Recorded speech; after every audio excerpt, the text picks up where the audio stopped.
All right, hearing none, we'll move on to members' interest and future topic requests. Any from the membership?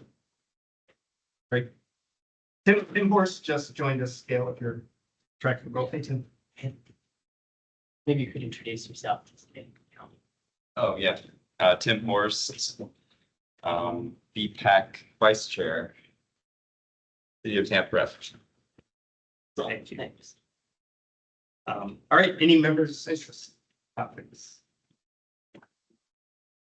I'll go ahead and say that this will be my last month as the planning commission rep. I'll be the alternate moving forward, and one of our staff members, Sophia Garantiva, will be your new rep starting in April. So she's excited to be a member on full time on a committee. So she's joining. Good. Well, thanks for your time here, and I hope we'll get to see you sometimes as alternate. Yeah, I've been here since. You've been a very active member since before I joined, so. Yeah.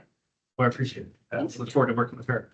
Yeah, I had two quick things. One, I said I'm going to remind us every month that the BPAC's mission is to make Hillsborough County a safer and more pleasurable place to bicycle and work. So we're going to help that guide our actions here. And then secondly, I think most of you know the Howard Franklin Bridge opened this week. I was disappointed to learn that the bike lane, I was like ready to bike across it this weekend, and it's next spring, but looking forward to that coming. And maybe that's something we could organize a group ride or, for whoever's interested. I think that'd be fun. So I'm looking forward to that. Does it need to be connected to something on the ends? You mean, why is it not open? Yeah. Good question. Does anyone know? Yeah, it has the connections on either end, and then also separate bridges have to be constructed specifically for the shared use path that go over the access road. Because they allow like emergency vehicles to do a U-turn underneath the bridge. So there's gaps in it right now. That makes sense. I'll have to go look at that. Okay. Yeah, has anybody ridden across it? I have not even ridden across it yet, so. No, I haven't. Okay. Also regarding future topic requests, Ben and I are getting together at the beginning of every month to plan the agendas. So just shoot one of us a note if you have ideas that you miss here. There are a few we've discussed and one that came in from the public. So yeah, those are welcome. So we want this to obviously be useful for everybody. Okay, so with that, we're going to move to approval of minutes. I mentioned last month that I was hoping we could just kind of do this by consensus, but we've been asked by TPO staff to entertain a motion to approve minutes. So if somebody could quickly make a motion to approve. Make it for them. Ooh, we can't approve the minutes. Good point. You're right. We're still one third. Thank you, Chris. Okay, then we'll move on to action items. So I think our only one is Ben's presentation on the Pine City Sun program. Yes. Have an action item if you don't have anyone to. There is an action we can carry out in terms of just filling out the survey ourselves. So Yeah, there's no motion for the board to. yeah, you would also have the option to, for example, recommend changes for it or endorse it as is. It just went live yesterday. Either way, though. I'll go ahead and pull it out if you all are interested. Yeah, if no one objects, I would assume we just go ahead and listen to Ben within even in absence of quorum because he's not expecting a motion. Yeah, I think it's worth it to listen to it because the survey is live and folks Yeah. are interested. Yeah, I agree. Well, we will move it into the new business section if anyone objects to this order.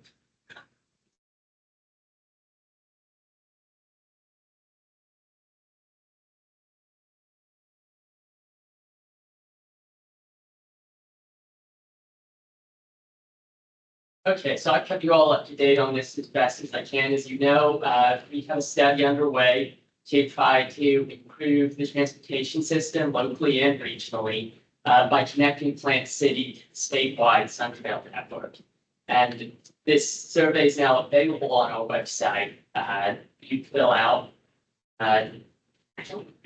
QR code actually, but you can find it on the TPO website by going to plans and studies, and then under current projects, go to transportation planning organization. And it will be the first one that comes out, this page right here. If anybody's having trouble finding it, let me know and I'll DM the link right to you. So is there like a bunch of options listed in Yes, certain thing? I will walk through them real quick.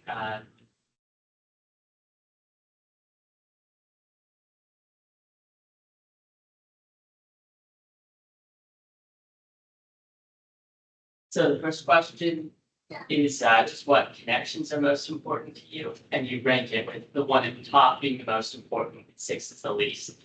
And it's a pretty simple interface. You can just drag and drop or hit the arrows on the far right.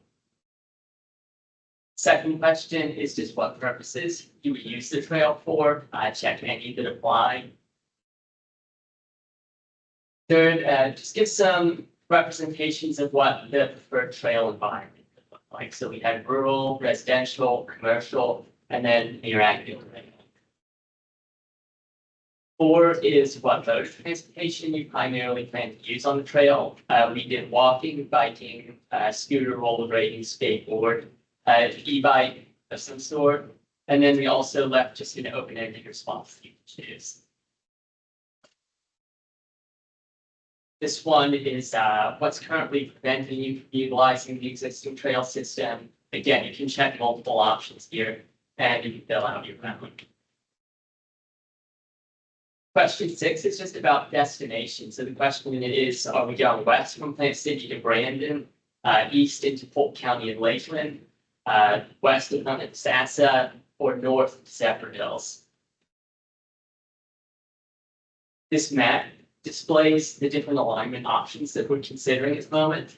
And you can order these routes based on your preference here. And some of these are kind of grouped, so it might. Let me see. Yeah, there's just there are a couple different options for north, but you'll see this is the northward route. This is the westward route north of I-4. This is the east route to Lakeland.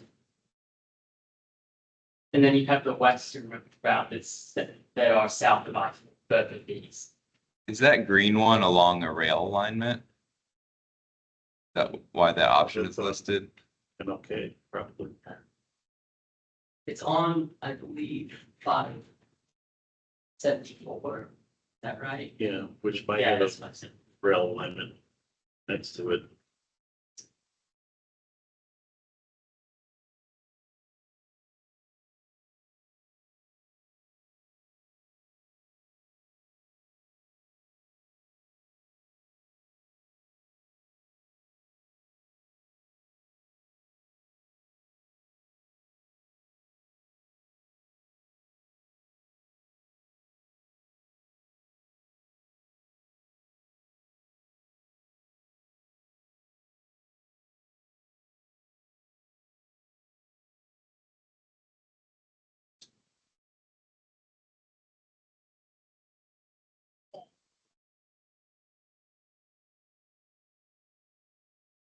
So yeah, it looks like that. That's close to it. Oh, but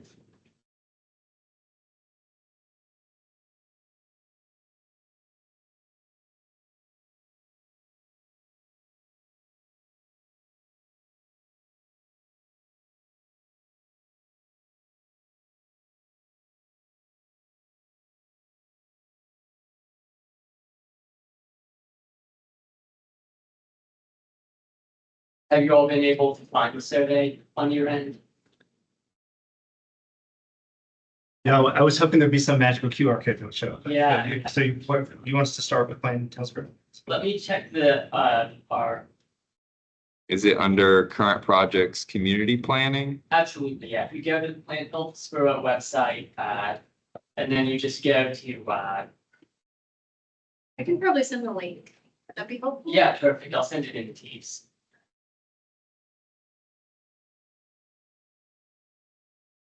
Could you say that again, Ben? Yes, I'm going to send it out to everyone in the Teams chat. Oh, no, the path from the website. Oh, yeah.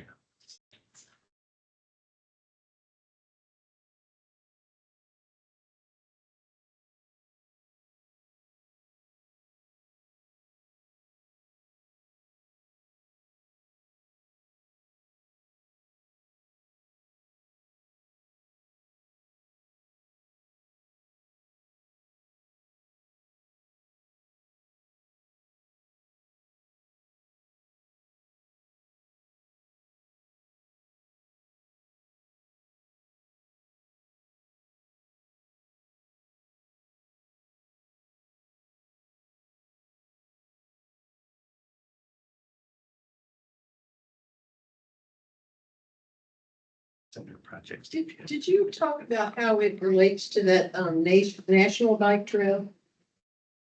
I Does that, pop that out just as far as I'm aware.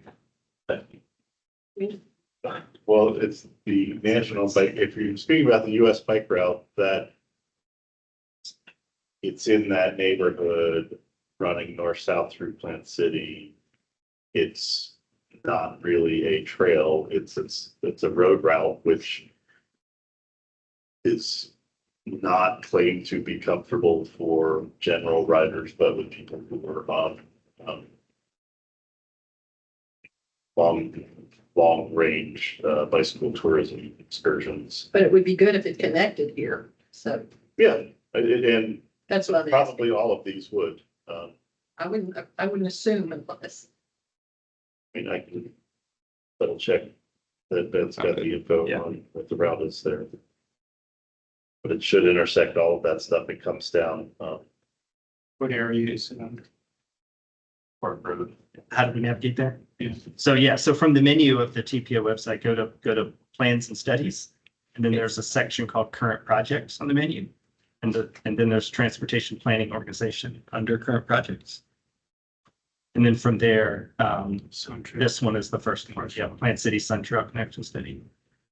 That's a link on the, It was in the agenda too. in the agenda. I'm Yep. looking right. And then there's, I assume Oh, we picked yeah. the survey as the second choice.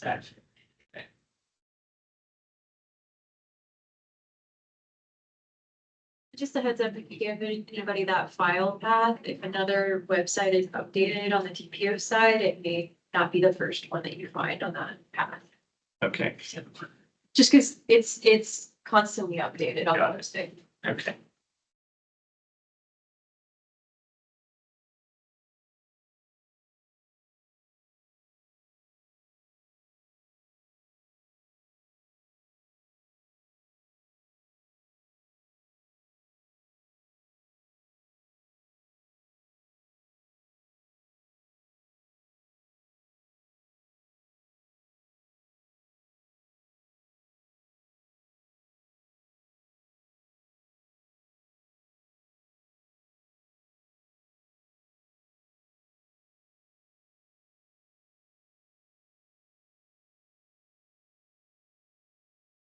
Are we taking the survey now?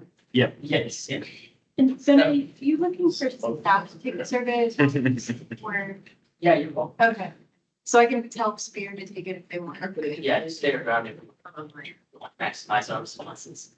Again, I am sorry about the lack of the QR code. If anybody is still having trouble, here I'll walk through it one more time. So you'll go to plans and studies. And then under current projects on the far right here, do transportation planning organization. And then it will be the first one to click on. And survey is what we want. Yes, you'll see the right one.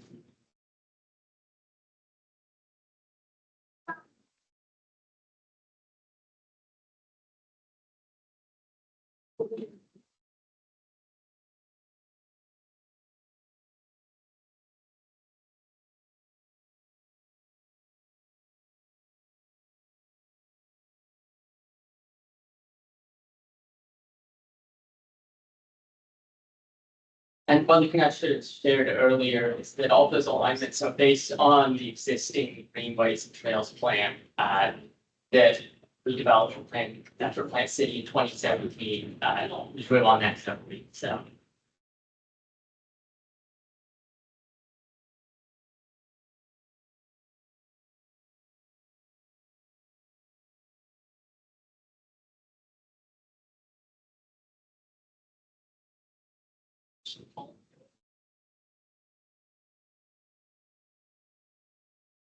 Oops.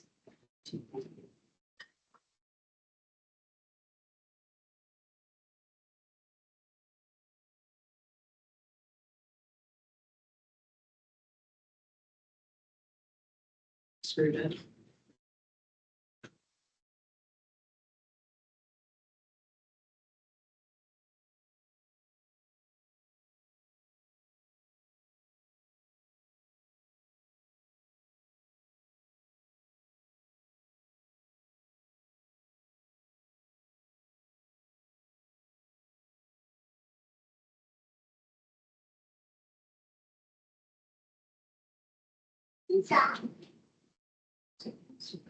Is anyone still having trouble finding it? I found I it. found it, but I'm not doing it right. Do it again. The website has an incredible search function too, so I never look anything up the hard way. I always just go to the website and then plug in a couple of words and it pops right up. So I typed in Plain City and it was the first thing that popped in.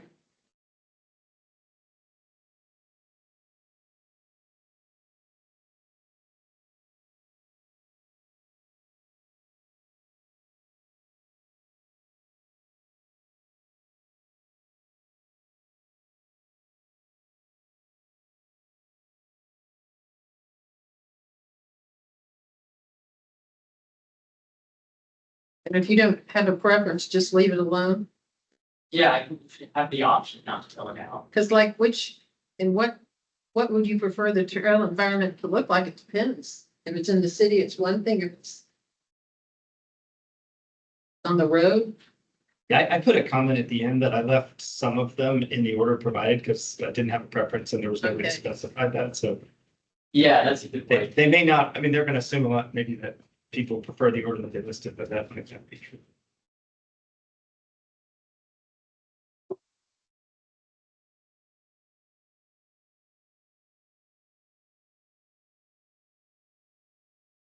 Should we give it maybe one more minute? Is everybody doing good? Yeah, I was able to finish. No, I don't know.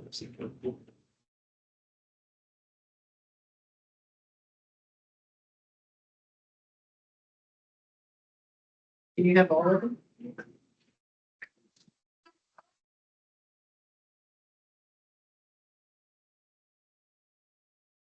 So it's on, has you done?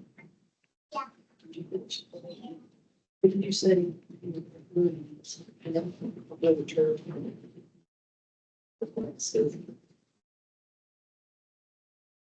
West, south of I-4 first, north to Zephyrville. That'd be grand.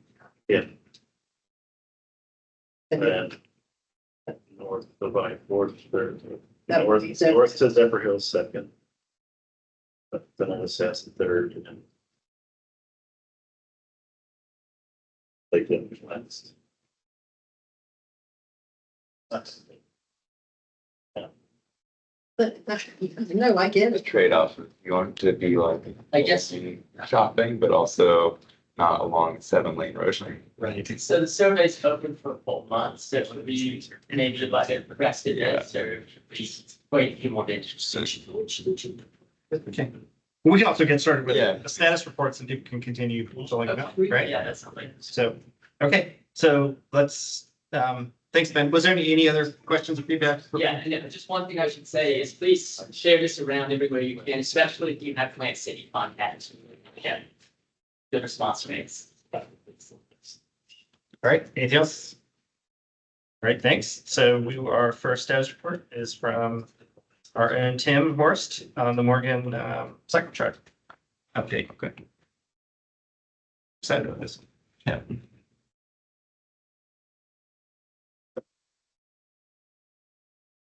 Up there and share my screen, share that screen there. It's a finished option already. Oh, okay. So what do you add it was in Facebook survey. Yeah, I dropped it by because I I think we can. in that. Yes, type in city of Tampa, what builds. It's probably still. Yeah, I mean, I just lost it. I know. Yeah, you can go outside. Awesome.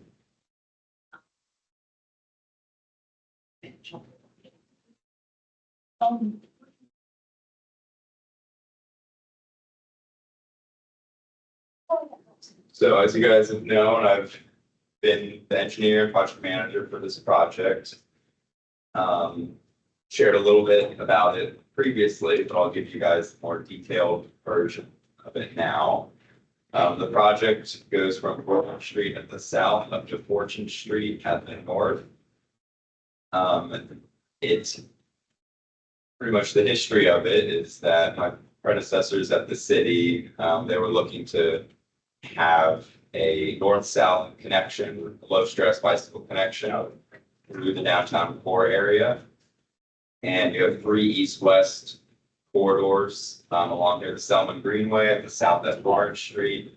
You've got Jackson Street cycle track, and then you have the Green Spine cycle track on Cass Street as well, but there's none that goes north and south. So the city worked to identify what would be the best possible connection to where a facility could be provided. And Morgan Street stood out because it has a much lower vehicular volumes. It doesn't have that interstate connectivity, which drives a lot of vehicular traffic. It's a comfortable street. That was kind of the big thing there, is that there was, found to be excess capacity as far as repurposing a lane. Our traffic engineers looked at it and they did counts along there, and it was, below the threshold to where you could take a lane to repurpose it for other uses without too many adverse impacts to traffic capacity and speed and everything. So that was kind of the history of it. Then moving to design, get along there. The bike lanes were proposed to be on the west side of the road.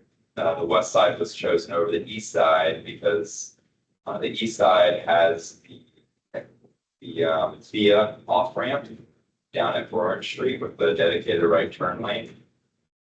And as well, there's also a right turn only lane onto Jackson Street, where it like drops a lane there. Get to that in a second. But the project has been pretty well designed and finalized. We were anticipating to go to construction with it in literally like 2 months here, whenever the hockey season is over. But last year there was a law that was passed up in Tallahassee for lane repurposing, and they provided very detailed guidance on what needs to be done if a local government is proposing to repurpose a vehicular travel lane. And, just like last week, we met with our legal to kind of say, hey, help us interpret this. And ultimately, you guys are the ones that need to be comfortable with it. And, they advise us to, take a very cautious approach. Previously, there was me and one of the other engineers was like, well, it says when a project is proposed, and this project was proposed well before this law came into effect, so maybe we could be grandfathered in. But they wanted us to take a more safe approach to the interpretation. So we now have to do a traffic study. And we'll have someone on staff do that. And then we have to have a public meeting, and we have to have a 6-month notification period to all the property owners for the project. So now we'll be certainly very fortunate if we can get to construction this year. So a little bit of a road bump there. Is that city legal just saying that? That was conversations we had with them. Yeah, that was. Things never change. Right, yeah, they wanted us to be extra cautious for it. So. Yeah, that was delayed to the project timeline, unfortunately. Did you say where it ends? Yes, it ends up there on Fortune Street. Because you said, if I understand correctly, it starts at the expressway, so people could take the expressway, Greenway, whatever, and get onto it. Yeah. But what is up at the other end? Up at the other end, the cemetery is there at Harrison Street. So we pretty much have a 55-foot roadway width to work with, and then it like narrows down to just like 2 travel lanes, no parking, no additional width or anything. So the dedicated bike lanes end at Harrison Street at where the cemetery is. We are going to propose as part of this project an all-way stop at that intersection.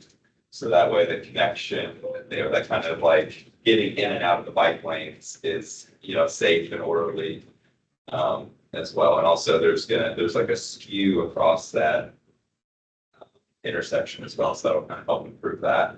But is there any way to get to anything else, or was that just kind of a dead end? So, I mean, the north, yeah, it turns into just a Shero facility, and it'll be Shero going from, Harrison up to say 7th. And, that's kind of the portion that we're looking at, doing some extra effort to make the connection more robust. Because FDOT has been doing that bikeway project on 7th and on Ola and Central that we've discussed before.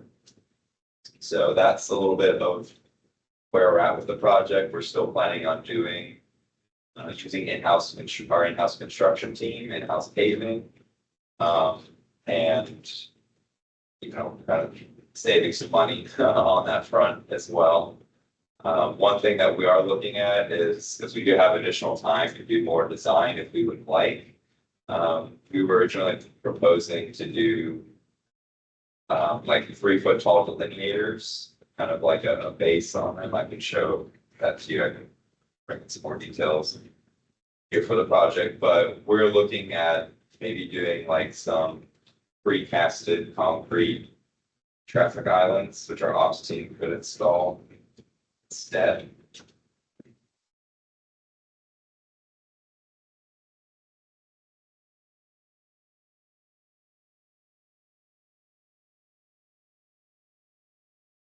So this is what the project was proposing, or is currently proposing. Try to zoom in here a little bit.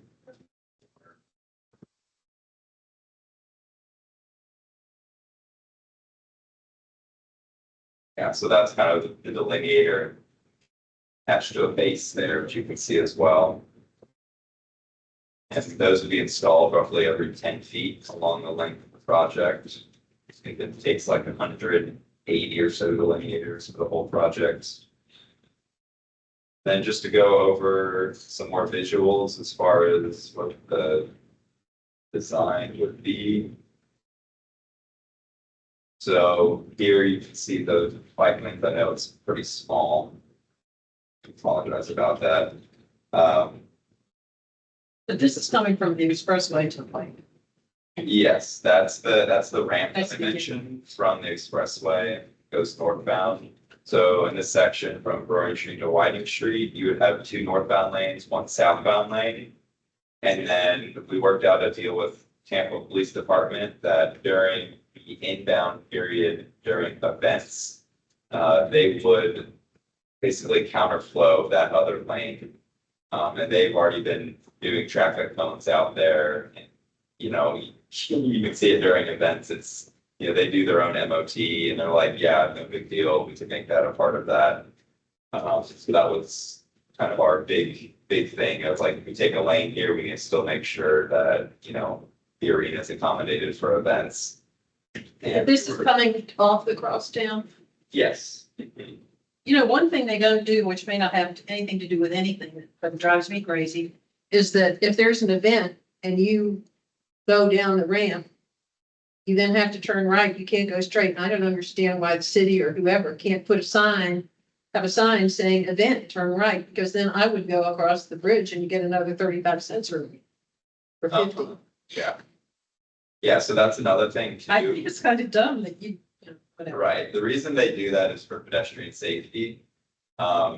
This is. No, I don't know. I just wish they had some sort of blinking sign Yeah, that said, the pedestrian safety is fine, but it would be nice to know ahead of time. Because you go to the next exit, it's a right turn only and. then you have to drive around downtown when other people would just go across the bridge then and take the next stop.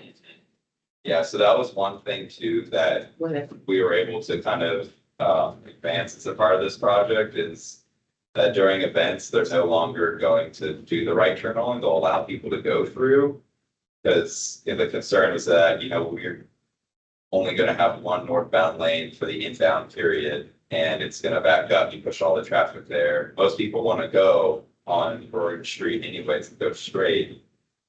So this intersection has been completely reconstructed as well.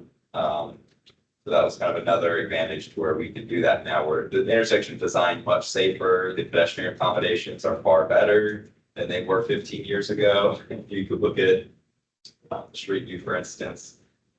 But anyways, back to the project here. So that's it. There, one interesting intersection is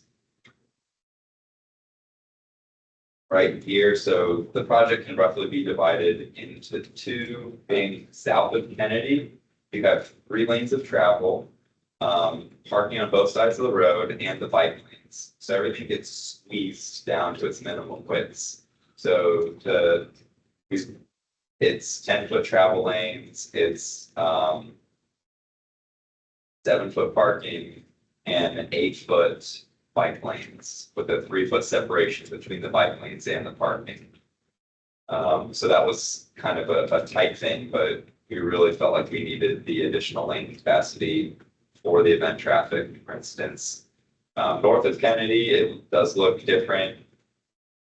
There's less vehicular volumes up there, so we provided wider parking, wider bike lanes, just it's more spacious overall, but there wasn't enough space that we could add a 3rd lane. Did I understand the drawing correctly, that it's, the parking is protecting the bike lane will be next to the sidewalk? Yes, That I want. yeah, so it's parking protected bike lanes. Thank you.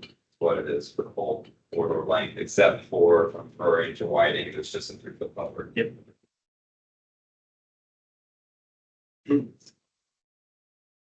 So, Tim, can you go to the end? Can you go over into the fortunes?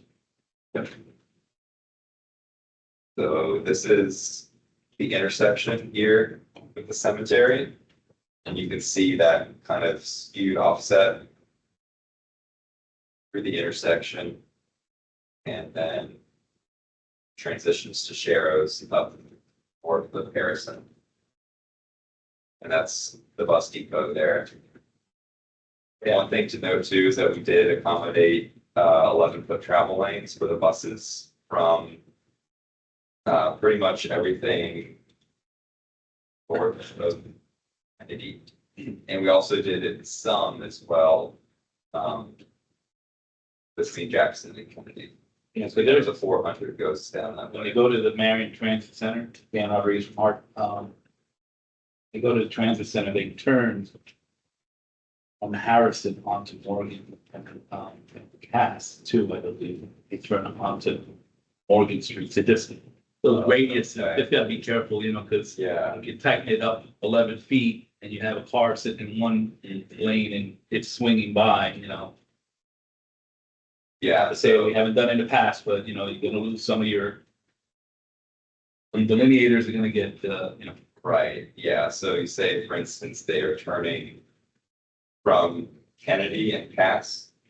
Here, Cass, and I think, if you go to Harrison, I think Harrison, Harrison. I can get with you on that, Okay, but there are a couple of routes that come from Florida, make their way around downtown, they come up from Whiting, they turn up Florida, then they head to the transit center. So they do come across one of those streets to turn up more. Because if we don't use the Marion transit way as much, right, so okay. just gotta keep it on. So you're gonna be having you're gonna have to have public hearings and stuff like that, public meetings. So, we did do public engagement for this project. What it looked like was we invited all the property, we emailed all the property owners adjacent to the project. We invited them out to a public meeting before we met with them. We did that in coordination and collaboration with the Downtown Partnership. They hosted the meeting. We did that. We emailed everyone at the apartment complex that lives there between Ferrari and Whiting Street, asked them for their input as well. Had a few people respond back to us. Yeah, we shared online, but yeah, the requirements for the state statute are very specific. So, what we did previously didn't quite check those boxes as it specifically defines. So we just need to kind of circle back around and make sure we follow that. Can you do like an update or do you have to do it all over again? You don't have to necessarily change anything with the design. The design just can't be finalized prior to the finalization of these public meetings. So sorry, you did a public meeting but you'll have to do another one. Is that what I'm hearing? Or, Yeah. Okay. Yeah, because the one we did was just all the property owners. Yep. Now you have to open it to the public or something? Yeah. Okay. Was the feedback from the property owner? generally positive or negative, or was that all able to It be was- addressed in the design? It was crickets. We had one property owner that had some concerns with, they have a garage that, comes and connects to Morgan Street. And, we basically accommodated their concerns as best we possibly could, and they were very, positive about it.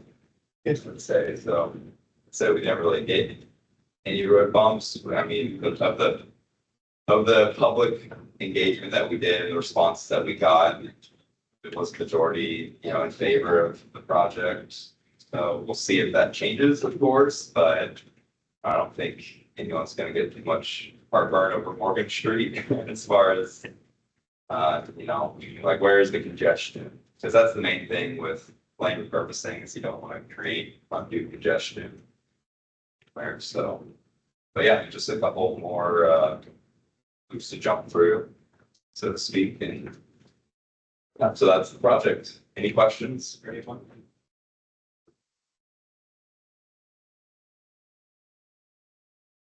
Pull up. Ash Street was just to see where it was. All right, well, that's my presentation, so. Any questions for Tim? All right, thank you. I assume you'll let us know when the public meetings are just posted on the status. Thank you. Yeah, I will. No, I'm excited. It's a great project. You're slowly giving me bike complaints on our commute home. So of course, you're not going to get any complaints here. Thanks, Tim. Okay, so I understand the Trees for Tampa status report is going to be deferred for another month. So next up is Jay Collins with the Urban Service Area Boundary Expansion Update. Welcome, Jay. All right. Good evening, everybody. Jay Collins with Planning Commission staff.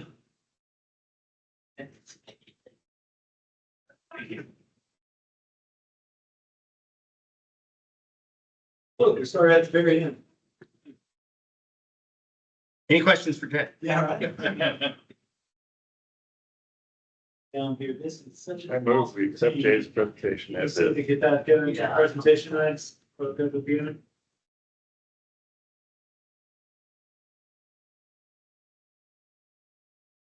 So, planning commission staff has been doing updates for, the urban growth area, study that we are doing in the expansion of the urban service boundary. Thank you very much.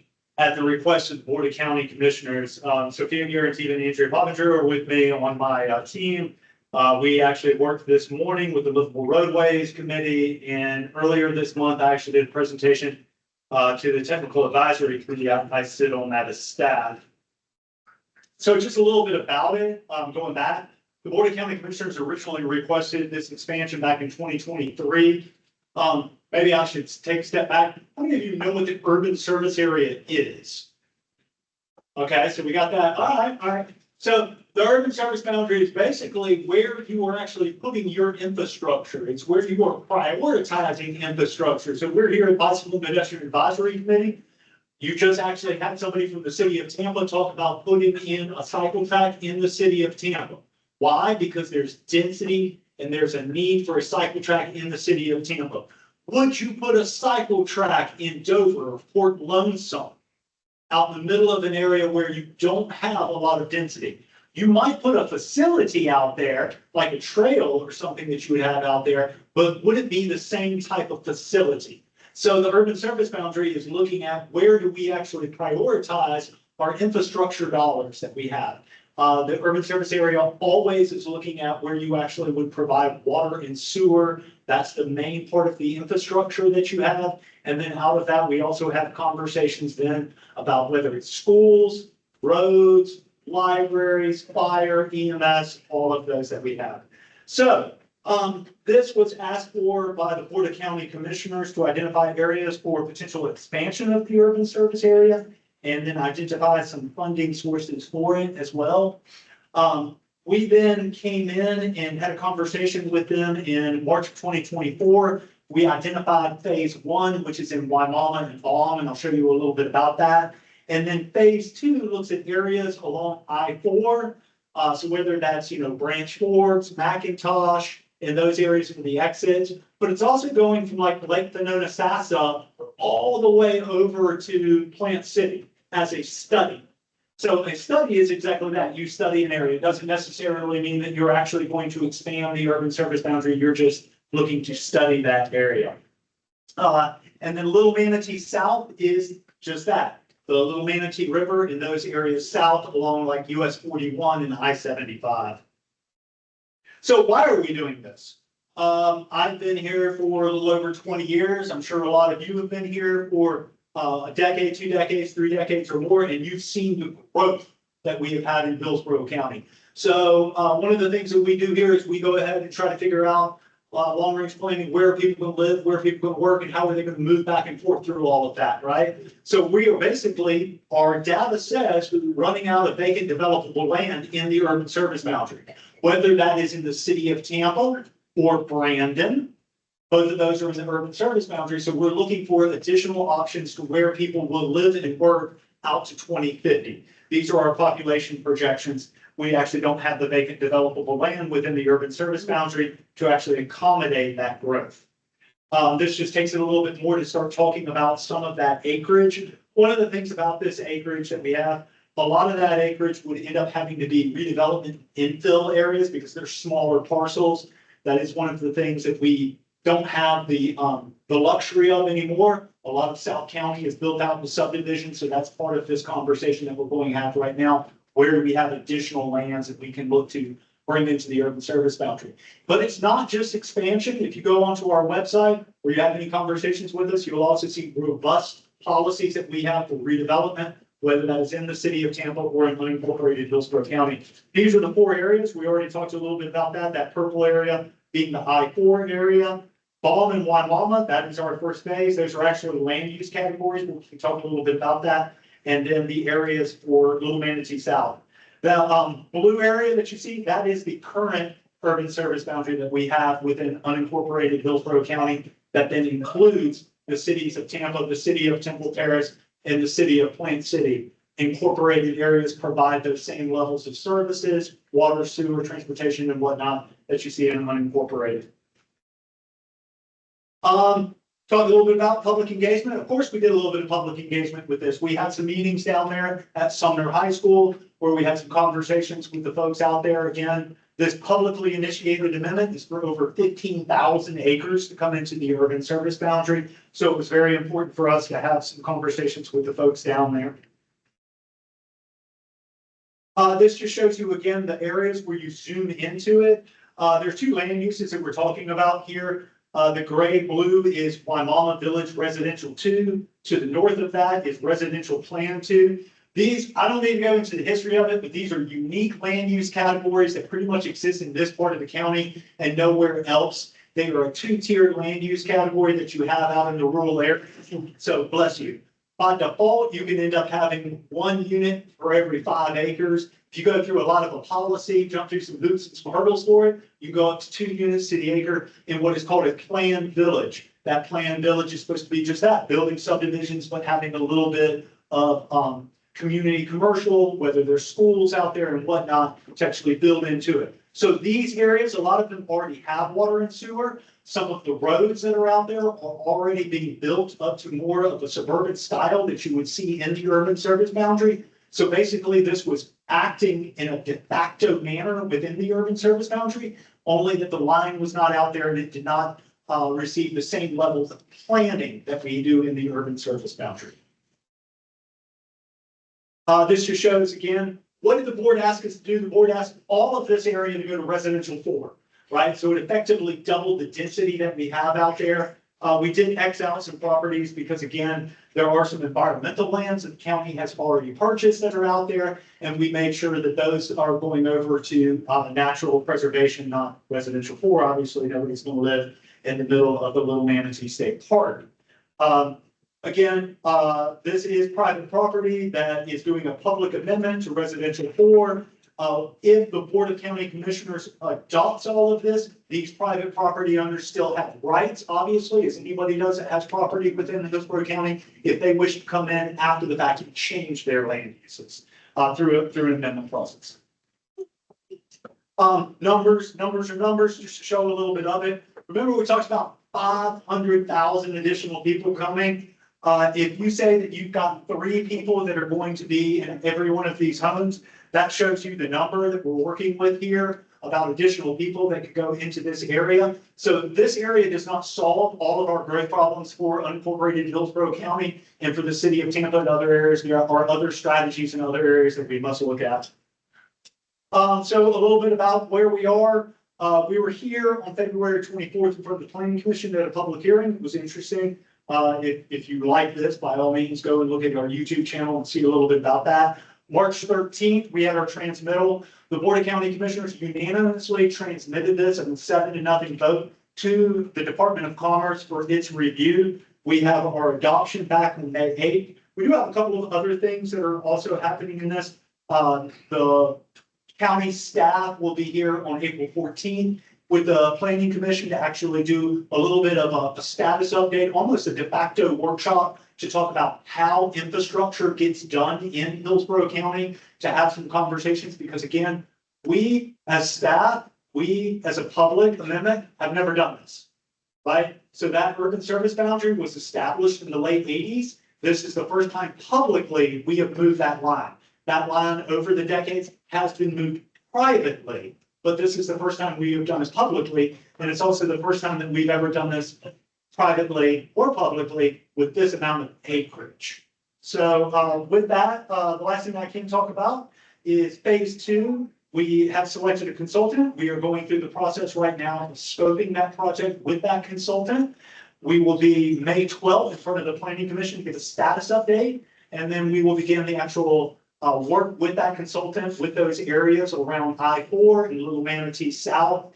And that will be 16, 18-month process.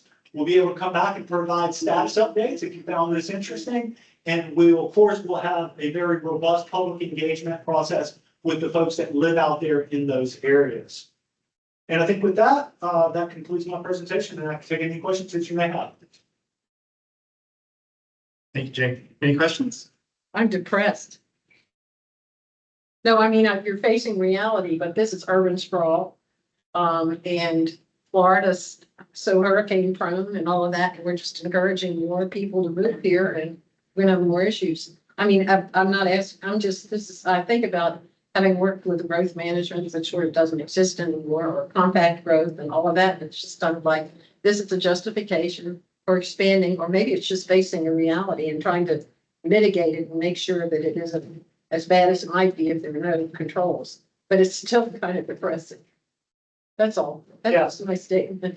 And as a quick response to that, we are 100% aware of the 100-year floodplain, the 500-year floodplain that's out there, and obviously development services and others at the time that anything is platted out there. Because again, this has to all go through rezoning. So all this does is allow for private property owners the ability to then go through a rezoning process. This doesn't actually approve anything. And also at the same time, what you were talking about with hurricanes, I think we can all agree it is at least a positive step that we're looking east and not looking west and thinking that we should put condominiums on US 41 in an area that could very easily see 15 feet of storm surge someday. All right, well, thank you very, very much. I appreciate it. Y'all take care. Have a great night. Thank you. Thank you, Jake. All right, next up is Lisa Silva with the Safe Walking for Life training presentation. Welcome, Lisa. Oh.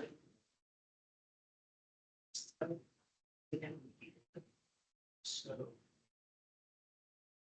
Well.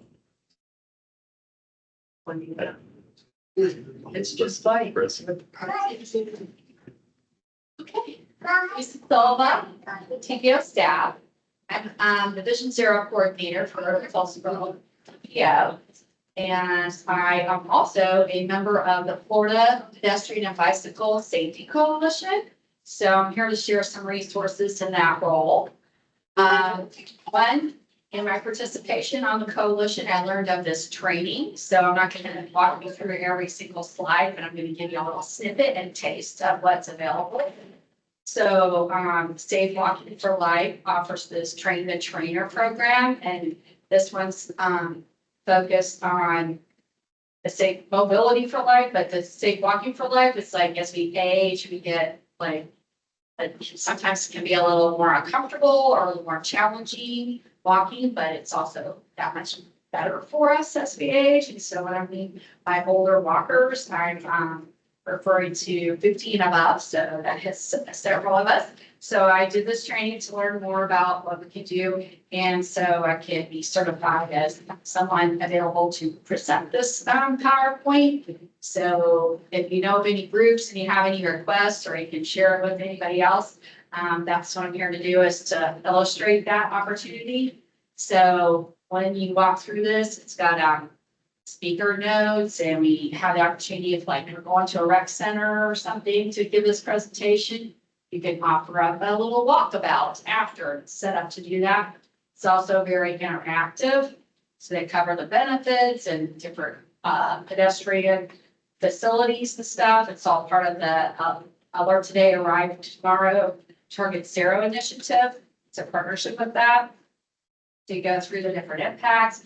Here's what I mean by it's interactive besides the walk. At the end, is you get to ask questions. And so it keeps the audience engaged. It walks through the different types of benefits. The focus is on safety, but not like the crime type of safety, the kind of safety that you're used to, and infrastructure and behavior, et cetera. So this just gives you a little tidbit. And then I like that it walks you through some of the built environment things, and then the infrastructure enhancements that are available. Another thing that's great about this program and the resources that they have is that we have materials. So through their portal, you can ask for tip cards that cover every topic, pretty much that the Florida statute covers. There's tip cards and everything like enforcement things, scooter rules, helmet fitting, et cetera. So if you ever have a need for that, or when you're doing this presentation, you can take those little handouts and get these with you. Helmets, and so they use those for safe access to schools. Helps education ongoingly is very important. You guys get educated each month when you come here. This is another tool for that education. Explain the different laws, and then even if the audience has questions, the different Florida statutes that these laws address, and that they're highlighted here or in the notes, so I can read it, chat about that. Then it shows the illustrations. And another thing besides the fun facts I like that it does is walk you through some of the infrastructure that some of them aren't maybe so familiar with, like the refuge islands, what pedestrian scramble is, the flashing beacon versus the rectangular flashing beacons versus the mid-block crossing, like the PHB, pedestrian hybrid beacon, the hawk, mid-block crossing signal, and then reminding them that of their role of being alert and paying attention and watching for misbehaving vehicular traffic, et cetera. So these are, and it's pretty engaging. So I was just here to do a little demo for you. And then we leave them with the resource materials, and then we do schedule a walk.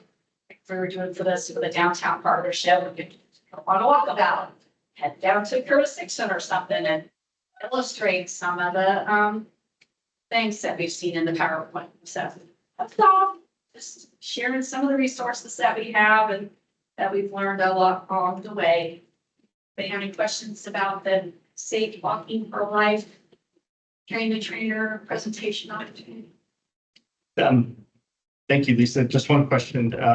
Who's the typical audience for this? You say you accept requests and maybe you go to, I mean, I can imagine some audiences, but is it schools? Is it ALF? What?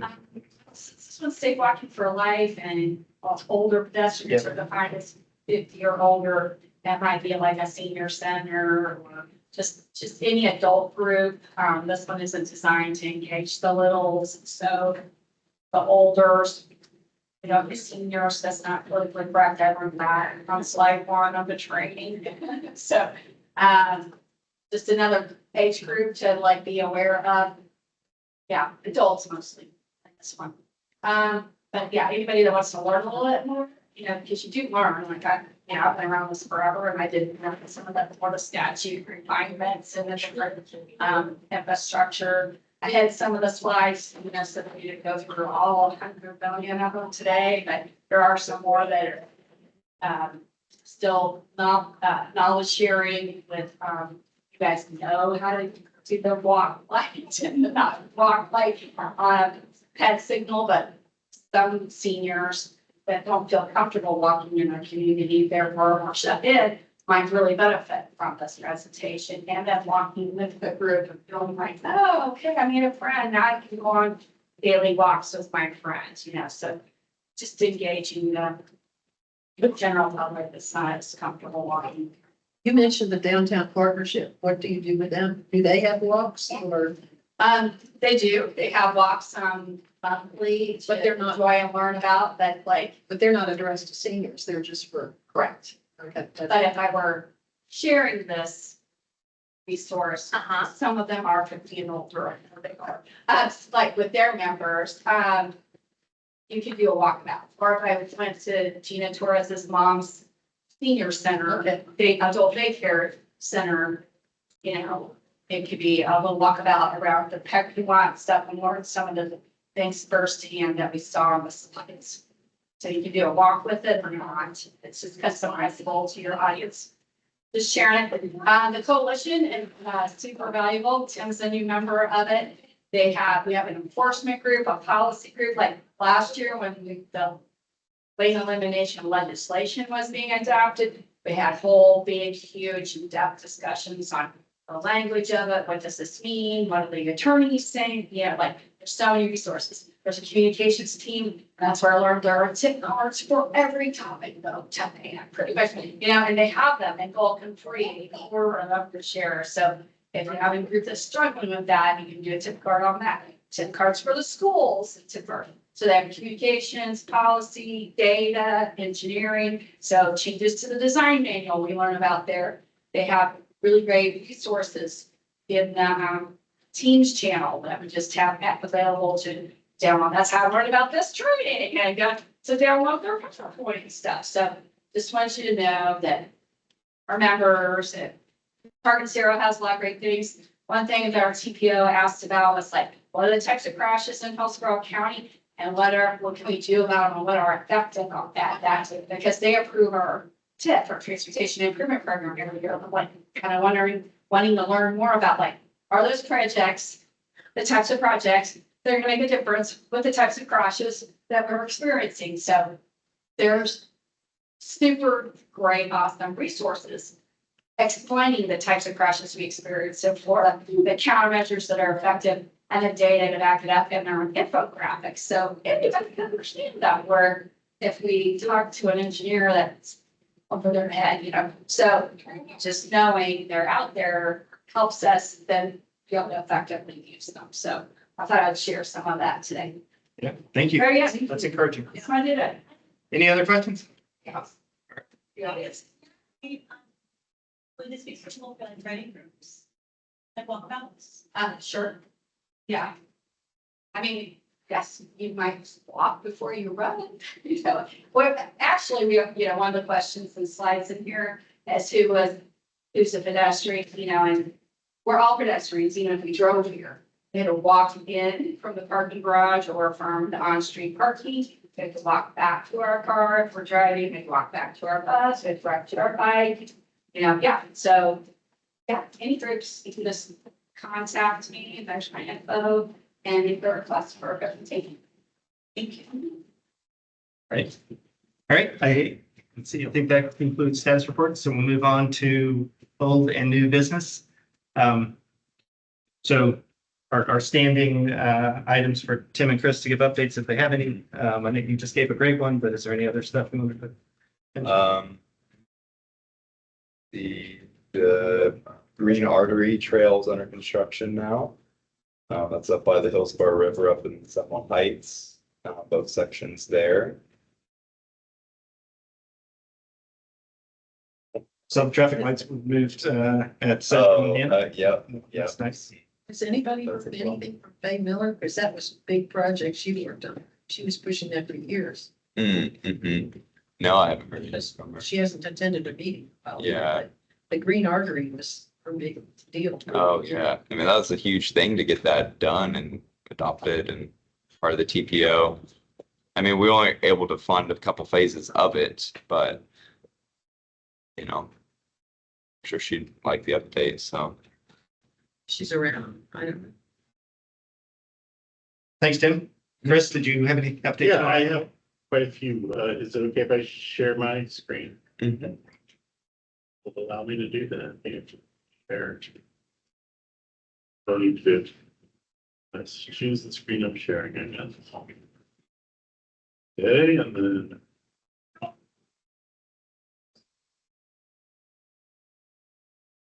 I need to reset these.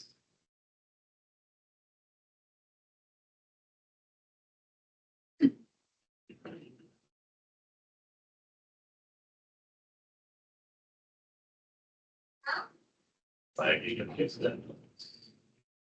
It's wrong. Slideshow. It's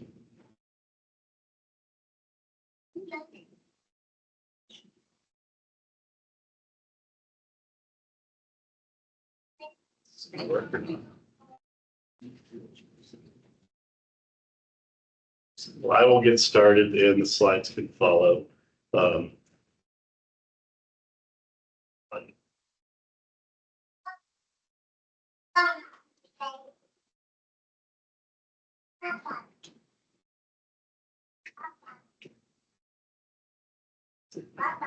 Okay, anyhow, there's a couple of things that, have been going on. One, Hillsborough County was approached by FUT within the past month about the installation of some permanent, trail counters. And so there are 5 that are in areas of the unincorporated, county. And we have basic approval to, facilitate FUT installing these, and then when they go live, they'll be real-time, daily updated to their statewide traffic data hub as trail counts. So we've got to work out some of the final paperwork on this, because some of them are on right of way, some of them are within parks, some of them are within a right of way that is still owned by a community development district down in Waterset. But the locations are on the Upper Tampa Bay Trail, just west of the Lutz Lake Fern Trailhead, and then also just north of Citrus Park Drive, where it's kind of immediately parallel to Gun Highway.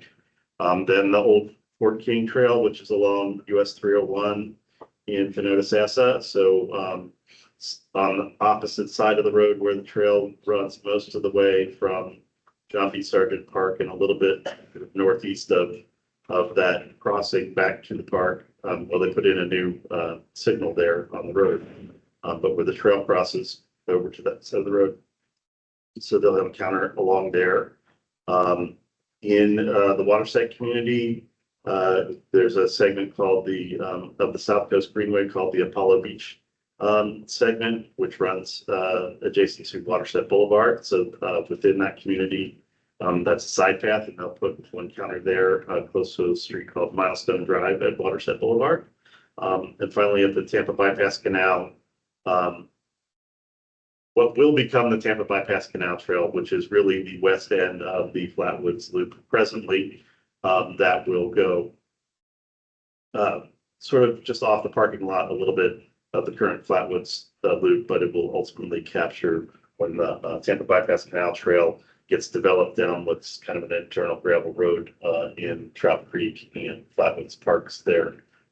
It will capture some of that. So their priority statewide is to put things on future or existing Sun Trail segments, and we had some to offer, so that's what they're doing there presently.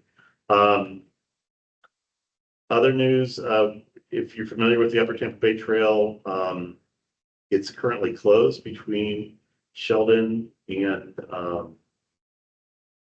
Gardner Road, which is just south of Citrus Park Drive, for a couple of different reasons. We had, number one, the historic Rocky Creek Bridge, which was planned for replacement soon, had to be accelerated about a year and a half ago because it failed a inspection.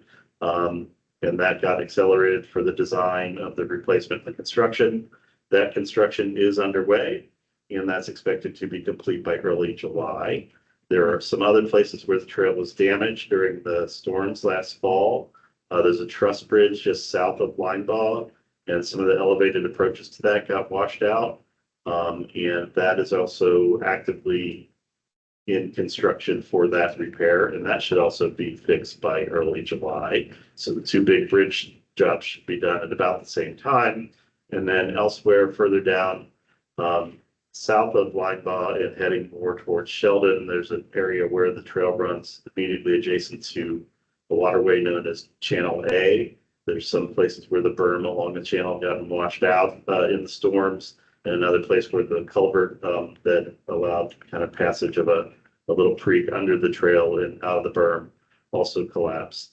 The timelines are not definite on those yet, but they should have been receiving recommendations and cost estimates for the fix to the berm side last week. And then they can develop a timeline from that, and emergency funding has been appropriated for replacing the washed out culvert. So those are underway. The timelines are uncertain. And then some real quick, just kind of updates on some of our trails. The South Coast Greenway Apollo Beach segment, this is the one that was funded by the developers as part of the watershed DRI. That's fully open most of the way from 19th Avenue all the way up to Big Bend Road. So that's about 4.5 miles of continuous trail now that's open. The last little, about 800 feet of it are constructed but not open because they need to install a traffic signal at the new intersection at 30th Street and 19th Avenue. If you're familiar with that area. So the trail is closed just, and the road are closed a little bit short of that while they work on the intersection improvements. But that's an exciting new length of trail. Other things that are going on, the overpass on Big Bend Road across Big Bend Road at the Watershed Boulevard intersection, that's in process, and construction is planned and funded for 2027. The Adamsville Trail, which then is from Big Bend Road up to Sims Road, has a PD&E study that just got kicked off, and I submitted for TA funding on that. There should be a public meeting about that in the fall. And the Palm River section of the South Coast Greenway, we just started, which is between Madison Avenue and State Road 60, making use of the Maydale Bridge at the north end. We just started an alignment study on that. And the Upper Tampa Bay Trail gap between Peterson Road and Van Dyke that everybody's wanted to get filled for many, many years is in design now. And we have a Sun Trail application for construction funding filed. So that's moving along as well. And finally, that Tampa Bypass Canal segment that I spoke of earlier, where the counter would be placed in the park between Morris Bridge and Bruce B. Downs. I also submitted that for Sun Trail funding for the construction phase. So we have a lot. That's a lot. Yeah, thanks for preparing all that. I did it for Greenways Committee last week, so it was relatively easy, but. Are any of those trail segments that are funded for design, funded for construction? No. Not specifically anyhow. Some of those ones will qualify for the CIT funding that the county approved, the voters approved, but we're also going to chase Sun Trail funding on that. So the only thing that we've got construction funding for at the moment in hand is that overpass of, Big Bend Road. And DOT's handling that, although we would still have to find, it's got some aesthetic enhancements, kind of make it a more attractive bridge. Like enclosing truss and stuff like that. The deal with the Central funding is they would build us a functional bridge, be anything that's an overage for the aesthetic purposes, we have to come up with it. To my knowledge, we haven't come up with that yet, Okay, so they're doing an overpass over Big Bend. over Big Bend Road, yes. Okay. So, but the design, I mean, the PD&E study selected a kind of a slightly enhanced, version of just the basic bridge, and it's being designed towards that, but we would have to find the funding for the difference. Other Okay. than what the bare bones, functional bridge is. Do you know how much that is, or? I don't know off the top of my head, no, sir. Yeah, that's fine. I was wondering if the county could just be like, no, we'll just take the standard bridge. Well, You know, that expressed desire for that enhanced vision came from previous commissioners who are no longer on our BSCC. So it may be a thing that is differently regarded if it comes up again. But Right. I won't make any but we promises. have several things in our favor. First of all, we have a greenways and trails plan that has been approved for Hillsborough County. Secondly, we are getting some Sun Trail funding in this part of the state now. And thirdly, the Gulf Coast Trail, which goes all the way from wherever, anyway, that goes to Hillsborough County, that we're leveraging with them. Right. And so we didn't have that. I mean, that's all happened in the past year. So, Mhm. you know, Yeah, Yeah, but that is aesthetic, the money we got for that bridge is already Central funding Sure. awarded to us. So Sure. we're not gonna get any more for that purpose, but hopefully we can get a lot more for all those South Coast Greenway phases that I discussed. Those are on that Gulf Coast Trail corridor, so which they is top ranked. we We're should number be 4 statewide. very competitive for the Central on that. good. And if Thank my you. connection had worked, I could have showed you maps. But Thank you another time. another time. All right, Everybody thank, wants, I'll say. thank you, Chris.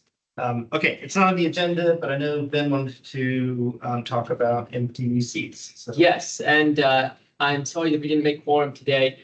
For my part, I want to do more to make our meetings more engaging and draw more people. If any of you have suggestions for things I could do to be a better liaison, I'm all ears. I also think we need to fill our 4 vacancies right now for citizen at large positions. So if anybody has leads or contacts, please just encourage people to apply to get involved with BPAC.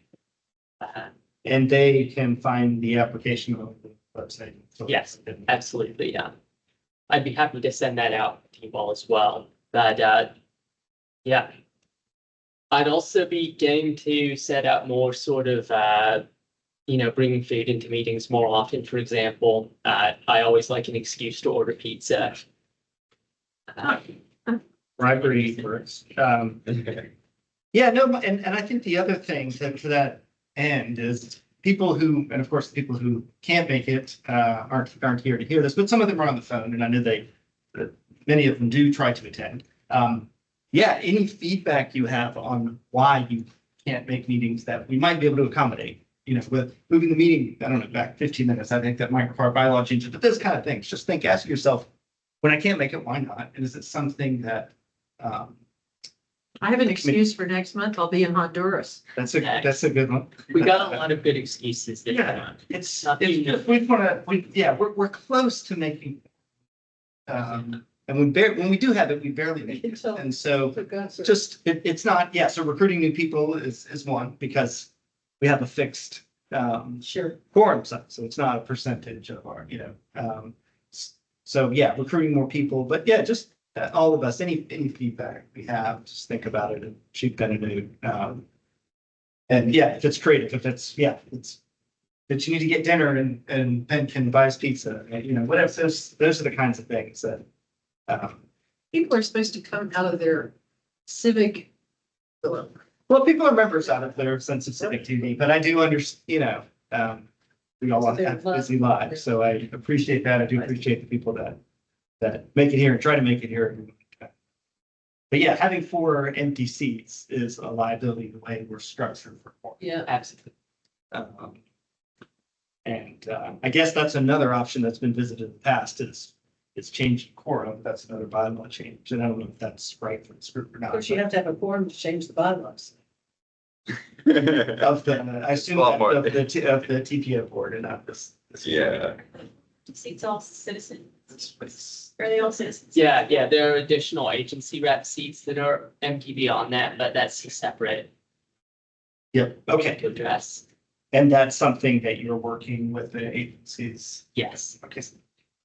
Yeah, I assume you track. yeah. For example, we're missing a Plant City rep right now, which is totally understandable. It's a long drive. And so it might just be that we find somebody who just has to come in virtually most of the time and help people.